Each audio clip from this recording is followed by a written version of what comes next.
So good evening, everybody, and welcome to another interview for the Art of Sherlock Holmes. We've got a very special interview tonight with author David Marcum. Good evening, David. Where are you dialing in from? Hi, Steve. I am in Maryville, Tennessee, which is on the eastern side of the state, near the Great Smoky Mountains. Fantastic. And what's the weather like? I've just been on the interview with Dan, and they've had snow in LA for the first time. So, what are you snowbound? What's the situation? No, we have some dramatic weather. It's not nearly as bad as some parts of the U.S., but we're having a lot of flash floods today, and there's some thunderstorms moving in tonight that may have tornadoes in them. But before we taped this, I went out and rode around for a while with my wife, just looking at all our familiar sites now underwater. So it's interesting. It's not, like I said, it's not as bad as some places, but it's interesting for us. Wow, yeah, interesting in not a good way. Right. Flash flooding is pretty tough. Let's dive straight into your writing, David. And we were having a chat earlier about how you say skeins or skines.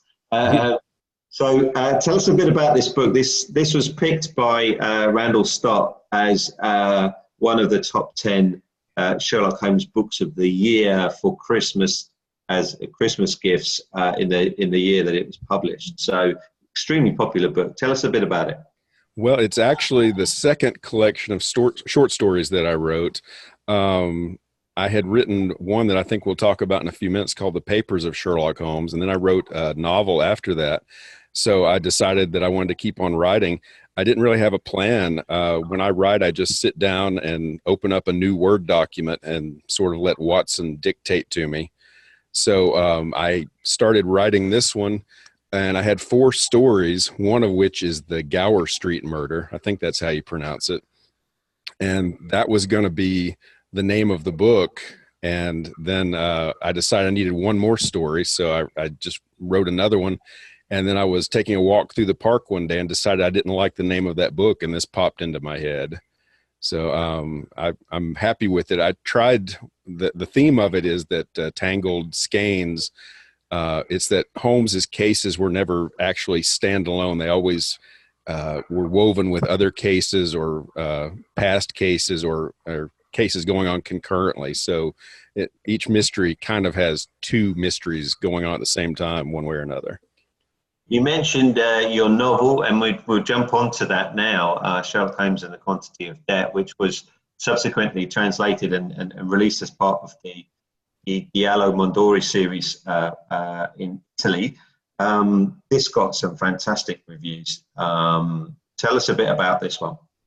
Well, it's a story that's kind of fittingly for where I'm at today. It's set over about 24 hours in an area that is undergoing extremely heavy rains, and that's kind of a part of the story. But there's been some work going on an estate where a body from about 50 years in the past is found under some old pipes that are being replaced. And it gets into a kind of a crime that was committed in the past generation.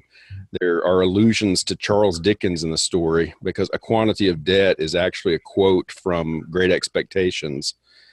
It was a lot of fun to write at the time. Of course, you never know what's going to happen with it, but I was glad that it was well received. Fantastic. And you mentioned your first collection, Papers of Sherlock Holmes, which was released as a volume 1 and volume 2, and then together as a hardback, and interestingly as well into Russian. Mm-hmm. Yeah, it's strange to see my name written out that way, but if you copy and paste that into Google, it actually comes up as David Marcum, which is amazing. I actually wrote these stories way back in 2008 when I was laid off from an engineering job, and I just had time on my hands and decided I wanted to see if I could write. And then I didn't do anything with them for a couple of years. I then approached another publisher who put out an edition of the book that he didn't really attempt to sell it. He just, it was more like a vanity press. And so I got a copy of it. But it was after that's how I actually met you. I approached you to see if you would be willing to publish it, because I became aware of MX, and we've had a lot of fun since then, I think. Oh, that's an understatement, David. It's been incredible. We'll talk a lot about the projects that we've been involved with, and it's been great to be able to meet physically as well. You're in Tennessee, and I'm in London, so we're quite a long way apart, but we've been able to meet in person a number of times. Right. And I take a lot of advice and steer from you on projects where you want to bring stuff back for people, and Imagination Theatre Sherlock Holmes is just one of those projects. Oh, well, I have a lot of fun with this one. I discovered Imagination Theater several years ago, and they did really excellent traditional Holmes broadcasts. So as I started doing the anthologies, which we'll talk about in a minute, I got in touch with them, and for several volumes, they allowed me to publish scripts by Jim French, who was the founder of Imagination Theater. And so at some point, I got the idea to do a script by every one of the script writers who had contributed a Sherlock Holmes script to the series. I have written a few of them, and there are a lot of other authors. Some of them are MX authors who have done that. And about the time we were assembling the book, actually, Mr. French passed away. So he had done an introduction for the book, but he never actually got to see it. Currently, after that, I got in touch with Larry Albert, who worked a lot with Jim, and he played Watson on all the broadcasts. And I've worked with him a lot, and he's a great guy. And he got me copies of every one of Jim French's Sherlock Holmes scripts. There are over 50 of them. And so right now we're working on putting together a 3-volume set of all of Jim French's Sherlock Holmes scripts. It'll be in 3 big volumes published simultaneously, and it should come out sometime, I guess, in the spring or summer. You probably know the date better than that.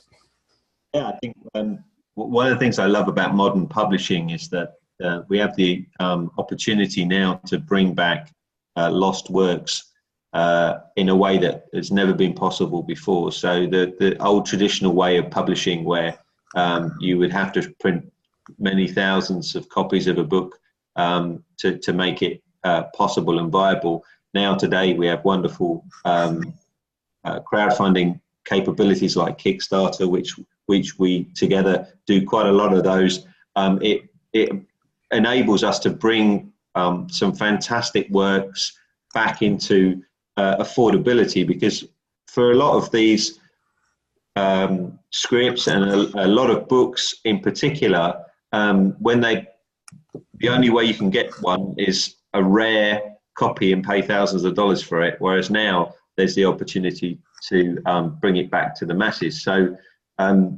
that's just one of those kind of examples there, coming up on the left-hand side here. Right. I had found the Solar Pond stories when I was a kid. For those who don't know about him, they are written by August Derleth, and he created Solar Ponds when he was a college student in the 1920s. Ponds is a detective who is very much like Sherlock Holmes in every way. He makes deductions.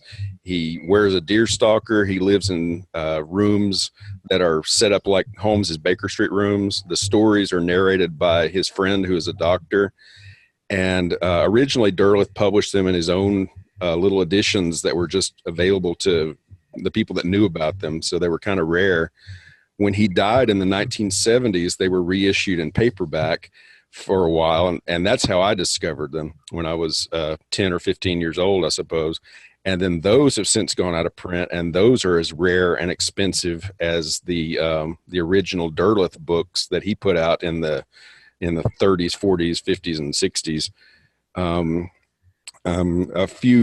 I guess 2 or 3 years ago, a guy who has a Solar Ponds website and is very knowledgeable, named Bob Byrne, had asked if people would like to write Solar Pond stories to go on his website.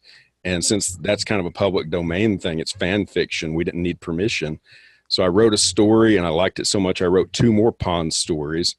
And then I started wondering if instead they couldn't be in a real book. So eventually I got in touch with the Derleth heirs and got permission and wrote some more stories. And I think we'll talk about that in a minute. But that has led to a whole lot of other Solar Ponds stuff that's come along in the last year or so.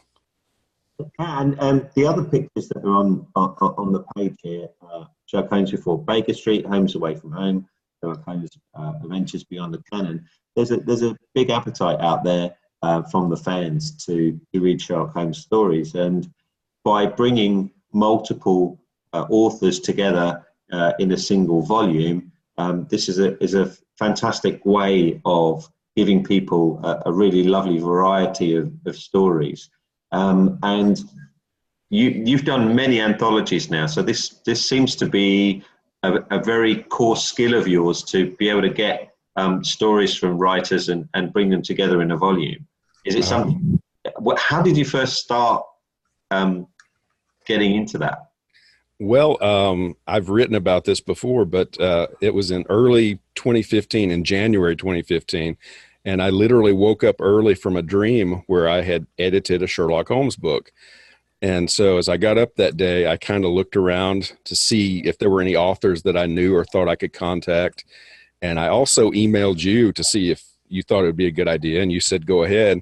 So I started sending out invitations. And for every person I thought of, then I would think of two more. I had thought maybe I could get a dozen stories for a trade paperback if I was lucky. But more and more people heard about it and got interested, and that gave me confidence to contact more people. And of course, we had a good cause set up. Initially, it was just for the restoration of Undershaw, and then it kind of shifted to actually being for where the royalties would go to Stepping Stone School.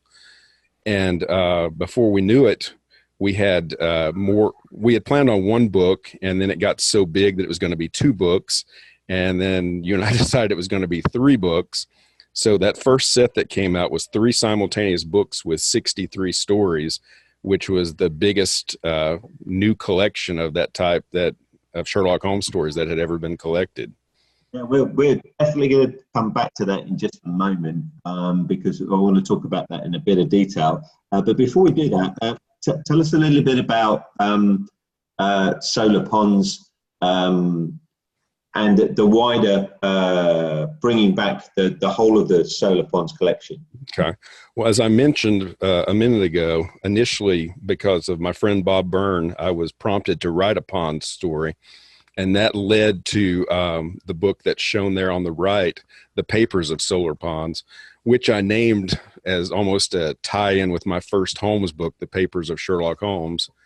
I had contacted the estate and got permission so it would be authorized.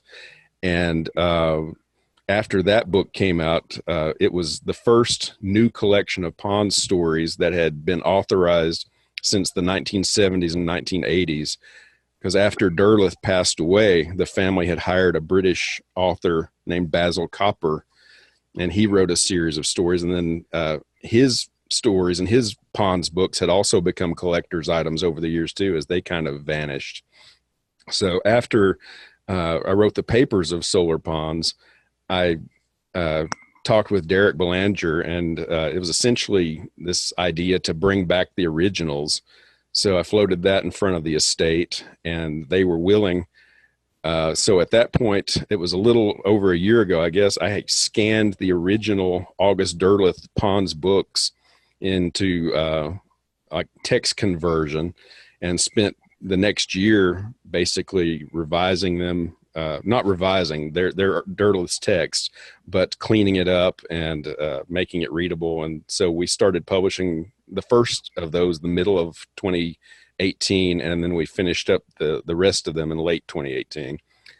And then after that, we had the idea of an anthology of new Pond stories, which is the book on the left. And so that opens it up to a lot of the same authors who have been in the MX anthologies. And so that book had a limited release during the Baker Street Irregulars weekend in January, and I believe it'll become publicly available in the next month or so. Fantastic. And another project which we're working on together, which is another big bringing back of another famous detective, which is Thorndike. Right. He was very famous back at the turn of the 20th century. They were written by R. Austin Freeman, And he claimed that he never read any Holmes stories when he was writing the Thorndike books, but there are many, many similarities. Thorndike says things that are very Holmes-like, and they're narrated by a friend of his who is also a doctor. When I first discovered Thorndike, it was kind of a backwards way. There was somebody several years ago that was taking old Thorndike stories and converting them into Holmes stories and selling them on Amazon as Kindle titles. So I would buy them, and at some point I realized that the writing style actually seemed old-timey, so these actually must be converted from something. So I started trying to figure out what they had originally been, and I found out they were Thorndike stories. So the guy would put a story up for a week or so, and then he'd take it down, but I'd buy it in the meantime, and then it was fun to figure out which original story it had been. And at the time, I realized that they were very Holmes-like, so I liked them. So I started reading them as Thorndike. And then at some point in there, I had one of my trips where I got to go to England. And most of the time when I'm there, I just look at Sherlock Holmes-related sites. But I did go to places that were in some of the Thorndike books, too. And then skip ahead a little bit.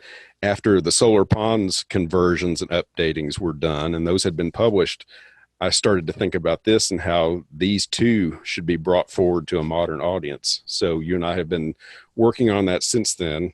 The first 2 volumes will be out in a couple months.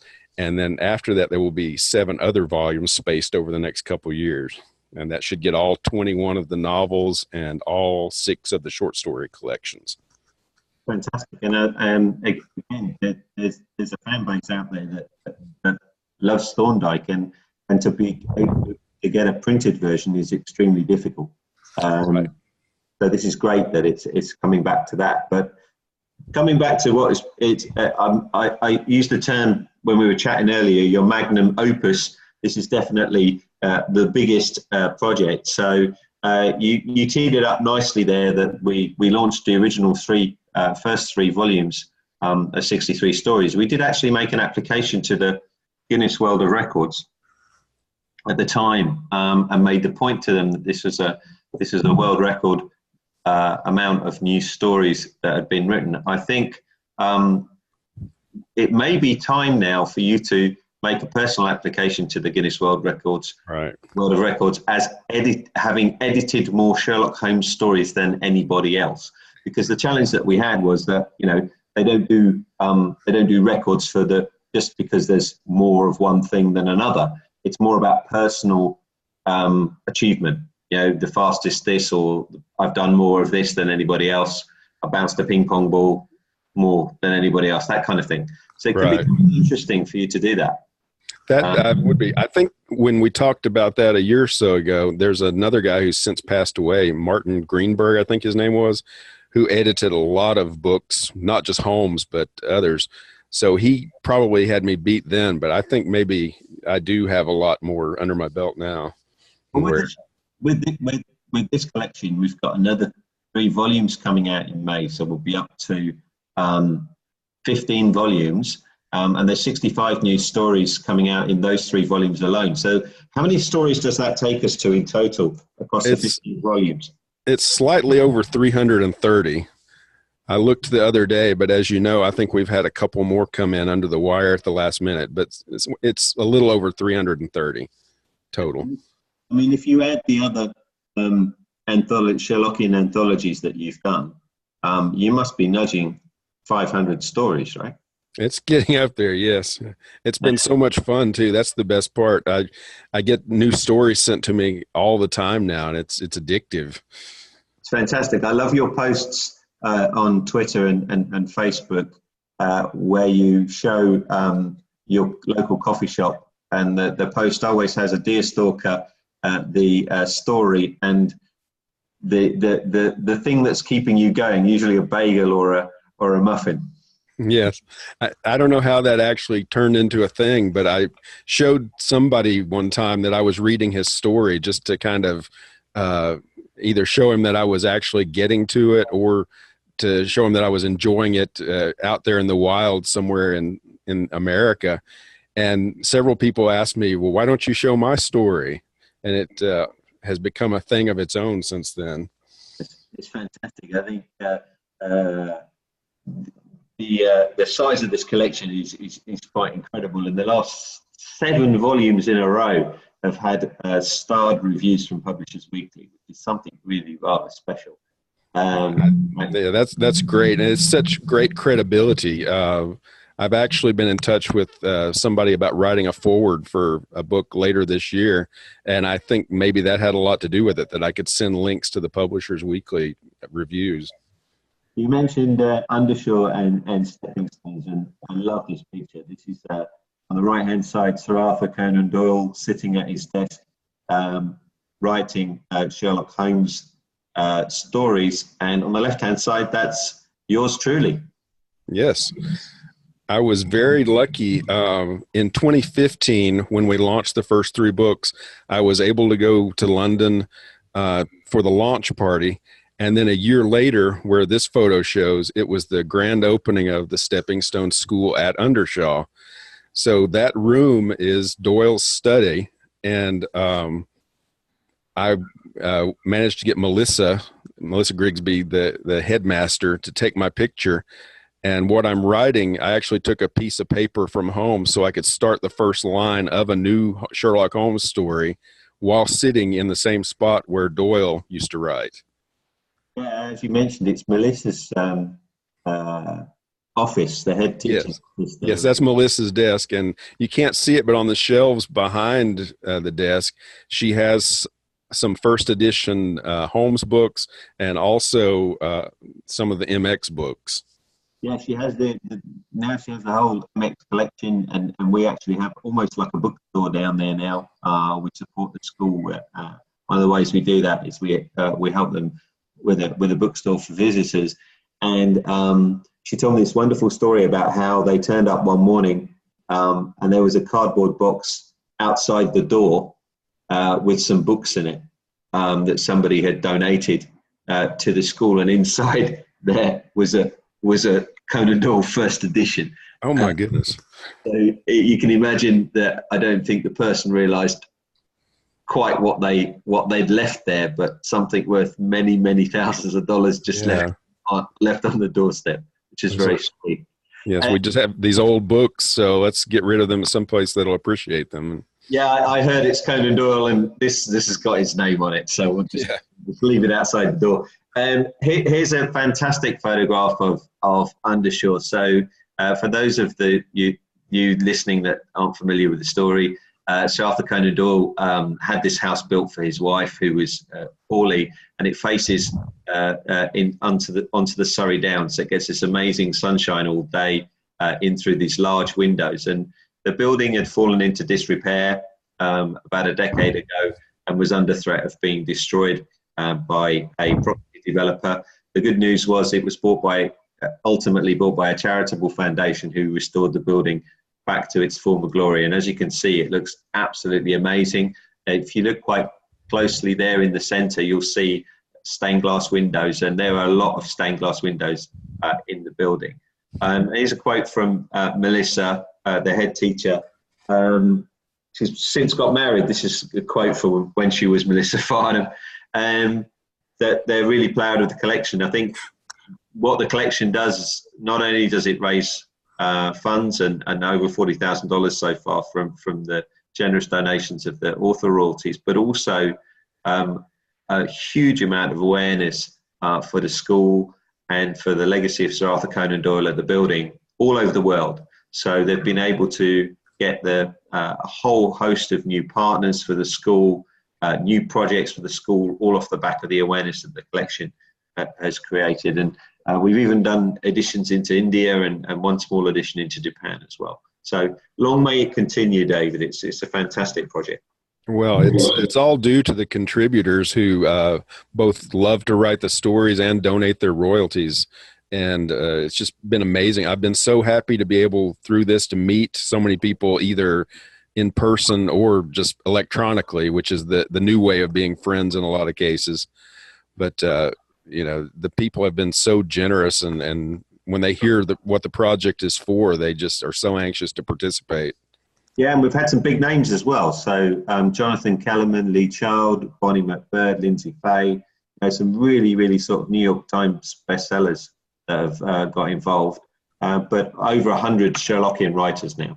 Oh, actually over 150 now. So Oh, wow. Okay, I was going to ask you when we broke through that latest number, but that's fantastic news. We should talk about the art of Sherlock Holmes. You have so many projects that you've worked on. It's taken us a while to get to this slide, but we need to talk a little bit about the art project. And so, as I always mention, it's conceived by Phil Growick, the wonderful Phil Growick, 2 Sherlock Holmes novels of his own, also published in Italian with Mondadori, also published in Russian. And Phil came up with this amazing idea of taking some of these stories, mostly from the MX collection, but from other anthologies as well, and putting them to a new use by inspiring some Sherlockian art. So there's some great Sherlockian art out there, but it's quite rare. There's a lot of it. And Phil had this amazing idea of giving an artist one of the stories and getting them to create a piece of art from it. And David, you're in the first book with your story, The Stolen Relic. So what does The Stolen Relic talk about? Well, when the time came to do our collection of anthology Christmas stories, I was, of course, without an idea at the beginning because I just kind of wait for something to happen while I'm writing. But when I was a kid, I read a lot of, I had a book that my aunt gave me of Christmas stories where somebody would meet a poor stranger and do them a kindness, and it would turn out to be kind of a Christmas miracle type story. And so my story kind of ended up going that way, in that Holmes and Watson are approached on Christmas Eve, 1881, the first year that they know each other. And the client is a priest from the church that houses the bones of St. Nicholas. And one of the bones, that's the stolen relic, has been stolen and brought to London. And so Holmes is hired to try and find this bone. Supposedly, the bones have miraculous features, and there are pilgrimages to the church. And so over the course of the investigation, Holmes and Watson kind of see some miracles, some Christmas miracles, and Holmes also gets to talk a little bit about what he believes in terms of some spiritual things. Fantastic. And I ask all the authors this question. It's one thing to write a story, but what kind of feelings do you have about somebody spending 2 or 3 weeks creating a piece of art from your words? It's incredible because you don't have any idea going in what to expect. And it's just the same way if you turn a story loose for somebody just to read it, they're going to see things in it that you never thought of. I'm lucky compared to some people because I've had a few stories now that have appeared in the Strand magazine, and it's kind of the same situation. After I get the magazine, I see the painting that was commissioned to go with the story, and I've always been thrilled with that. So I can't wait to see the painting that comes with the Art of Sherlock Holmes, because I think it's going to be that same thrill exponentially increased. Yeah, and Phil has been very careful to have a wide variety of artists. We have landscape artists, portrait artists. We have 3 sculptors that have done paintings. So several of the paintings have 3D elements to them. And we even have a tattoo artist who also paints.